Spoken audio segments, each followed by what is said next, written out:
नमस्कार सर्व ज्येष्ठांना आणि माझ्या सर्व मित्रमैत्रिणींना हाय. मी अक्षय पाठक. आपण 22 वर्षाचा प्रवास कसा झाला भटकंती टूर्सचा त्याविषयी बोलणार आहोत. 22 वर्षापूर्वी मी एक स्वप्न पाहिलं होतं की आपण एक मोठी टूर कंपनी स्थापन करावी. त्याचा अगदी थोडक्यात मी प्रवास सांगणार आहे. 22 वर्षापूर्वी एक छोटेखानी स्वप्न घेऊन आपण टूर कंपनी स्थापन करावी हे मनात नक्की केलं होतं.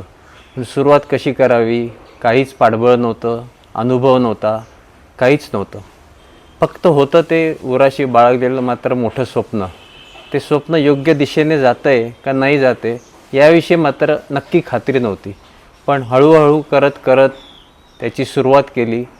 अगदी पहिली सुरुवात म्हणजे मी 7 जणांना कोकणात घेऊन गेलो. ना नफा ना तोटा या विषयांतर बाजूला करून ती सफर मी घेऊन गेलो. त्यामध्ये मला एकही रुपया मिळाला नाही, पण मिळाला तो मात्र गाढा सारा अनुभव. काय आपलं चुकतं आहे, काय बरोबर आहे, समोरचा माणूस आनंदित होतो आहे का काही आपल्याविषयी तक्रारी येत आहे का याच्याविषयी मी टूर झाल्यानंतर एक सेशन घेतला. त्याच्याविषयी त्यांना काय माझ्याविषयी वाटलं, टूरविषयी काय वाटलं, काय बघावंसं त्यांना वाटत होतं पण काय बघितलं गेलं नाही, ते बघितलं गेलं पाहिजे याविषयी मी माझ्या मनात खात्री केली आणि दुसरी टूर तशीच केली. आणि त्या 2 टूरमधला अंतर मी माझ्या स्वभावानुसार 2 टूरमधला अंतर कसं कमी करता येईल, कशातले दोष कमी करता येईल ते तपासून पाहिलं. आणि मग हळूहळू मला खात्री होत गेली की आपण नुसती तिकीटं न विकता किंवा नुसती रेल्वेची तिकीटं न विकता आपण हळूहळू ती टूर कंपनी आपण स्थापन करू शकू. आणि ती कशी मोठी होईल याविषयी माझ्या मनात एक हळूहळू मनात विषय रुजू घातला. तो कसा विषय रुजू घातला त्याविषयी आपण मुख्य मुलाखतीत बोलूच या. पण आता तुम्ही म्हणाल की याच्या पाठीशी काही नव्हतं, मात्र माझ्या पाठीशी घरच्यांचं पाठबळ मात्र नक्की होतं. काकांचं पाठबळ नक्की होतं. बाबांनी सांगितलेल्या नियमानुसार विचारांनुसार तो व्यवसाय कसा चालवायचा, त्या व्यवसायातलं चारित्र्य कसं असावं, ते सांभाळून कसा व्यवसाय सांभाळायचा, त्यात 2 पैसे कमी पडले तरी चालतील पण त्या लबाडी मात्र करायची नाही, हे मात्र माझ्या वडिलांनी मला शिकवलं.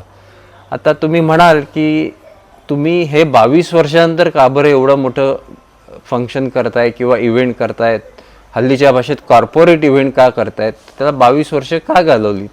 कारण तेवढा अनुभव माझ्या पाठीशी नव्हता आणि हिंमतही नव्हती की आपण योग्य दिशेने चाललो आहे का. मात्र कोविडच्या आधीचा काळ आणि त्यानंतरचा काळ आणि मध्ये आलेला कुंभमेळा याविषयी त्यानंतर मात्र माझ्या मनात शंका उपस्थित अजिबात राहिली नाही आणि आपण टूर पूर्णपणे एक हाती सांभाळू शकू एवढं मात्र मनात पक्क झालं. आता मोठी टीम का नव्हती तर सुरुवातीला कोणी विश्वास ठेवायला तयार नव्हतं की कोण अक्षय पाठक, कोण धुळ्यातून आलेला, पुण्यात काय करतोय, कशासाठी करतोय. तर मी अगदी नीता ओल्वोच्या तिकिटापासून सुरुवात केली आणि नीता ओल्वोचे तिकीटं विकण्यापासून मग रेल्वेची तिकीटं विकणं. त्यावेळेस ऑनलाईन काहीच नव्हतं, त्यामुळे पहाटे 4ला डेक्कनच्या काय म्हणतो आपण त्याला डेक्कनच्या रेल्वे स्टेशन रेल्वे तिकीटं विकण्यापासून तिथून सुरुवात केली. तिथं शेजारीच इराण्याचा एक कॅफे होता. तिथं मात्र सगळे रेल्वे एजंट जे अगदी मुसब्बीर म्हणतो आपण उर्दू भाषेत तसे तिथं बसलेले असायचे.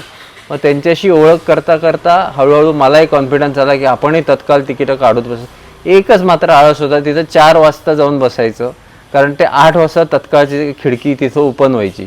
मग पहिले मला कोणीच ओळखत नव्हतं.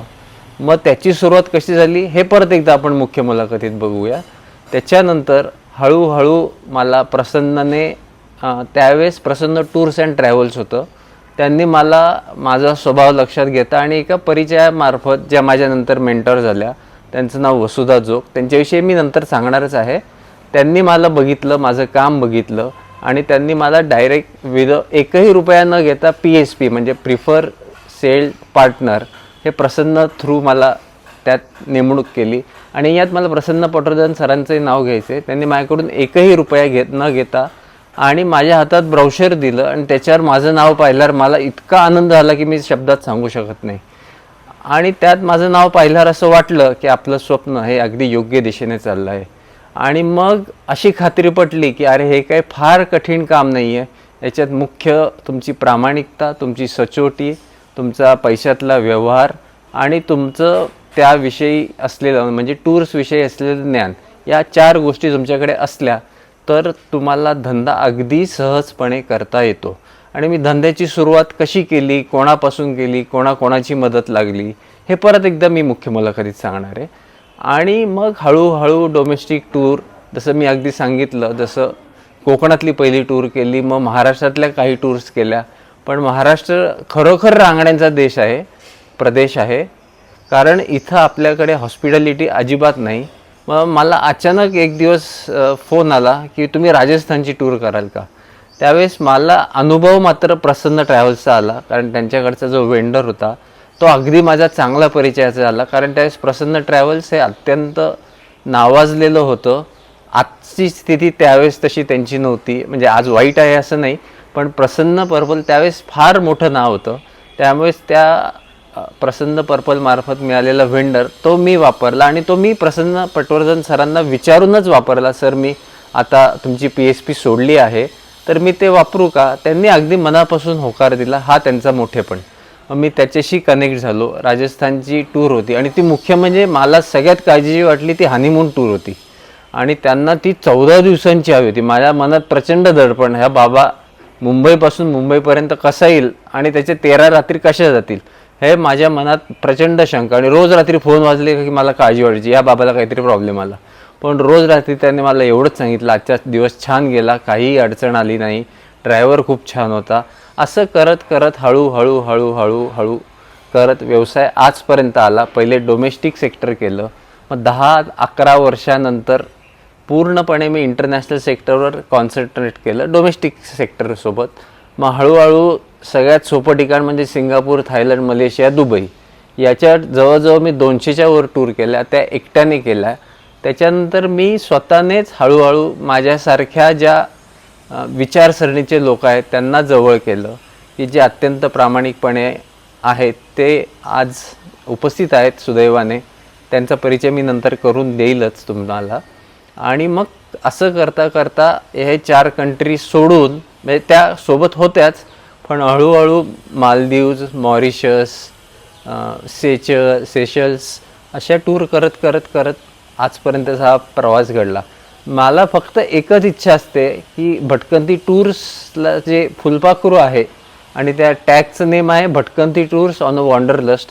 याच्यानंतर मी जे रिवॅम्पिंग करणार आहे ते तुम्ही बघणारच आहात पुढच्या तासाभरात. ते रिवॅम्पिंग मला एवढ्यासाठीच करायचं आहे की भटकंती टूर्स ही टूर्स न राहता एखादा आमच्याकडून गेलेला टुरिझम मार्फत गेलेला एखादा माणूस असेल, तो फक्त टुरिस्ट न राहता हा ट्रॅव्हलर झाला पाहिजे. ट्रॅव्हलरच्या पुढे जाऊन ट्रॅव्हलर स्टोरी झाला पाहिजे.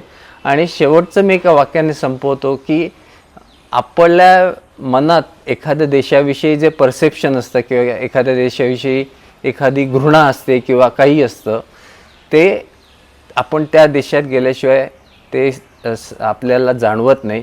उदाहरणार्थ एखादी मुस्लिम कंट्री असती किंवा त्या लोकांना आता सुदैवाने परमेश्वराच्या कृपेने, आईबाबांच्या आशीर्वादाने काही परदेशी लोकही भटकंती टूर्स मार्फत भारत फिरायला येतात. जसं भारत फिरायला येतात तेव्हा ते ताजमहल पाहतात. आपण तिकडे पॅरिस फ्रान्सला गेलो की तिथले चर्च पाहतात. आता दुबईत तर स्वामीनारायण मंदिर झाले. दुबईतली लोक भटकंतीला विचारतात की स्वामीनारायण मंदिर काय, त्याचा इतिहास काय. तर आम्हाला स्वामीनारायण मंदिरात जायचं आहे, मग त्यांची काही पथ्य असतात का, कपड्यांचा ड्रेस कोड काही असतो का. मग मला इतका आनंद होतो सांगायला की स्वामीनारायण मंदिरात दुबईतली लोक भटकंती टूर्सला, एखाद्या धुळ्यातला माणूस किंवा आता माझी नाशिकला ऑफिस सुरू केलं आहे. सुरुवात माझी पुण्यापासून झाली होती, पण काही कारणास्तव मी नाशिकला शिफ्ट झालो. धुळ्याला एक ऑफिस आहे, नाशिकला एक ऑफिस आहे. अशा वेगवेगळ्या ठिकाणी वेगवेगळी लोक हाच माझं अनुभव समृद्ध करत गेले. आणि या अनुभवाच्या समृद्धीमार्फतच मी माझ्या योग्य ठिकाणी स्वप्न मार्गक्रमण करत आहोत. आणि 22 वर्षानंतर, कदाचित अजून पुढची 22 वर्षानंतर आपण हाच व्हिडिओ वेगवेगळ्या अनुभवांमार्फत बघूया. याला मला तुमची साथ हवीच आहे, तुम्ही देणारच आहात. आणि तुमच्यामार्फत अनेक लोक यात जोडली जावीत. आणि हा फक्त क्लायंट आणि व्हेंडर किंवा क्लायंट आणि टुरिस्ट हे नातं न राहता हा एक कुटुंब प्रमुख म्हणून मी काम करेल आणि तुम्ही माझ्या परिवारात सामील व्हावा एवढीच इच्छा आहे माझी. मनापासून धन्यवाद.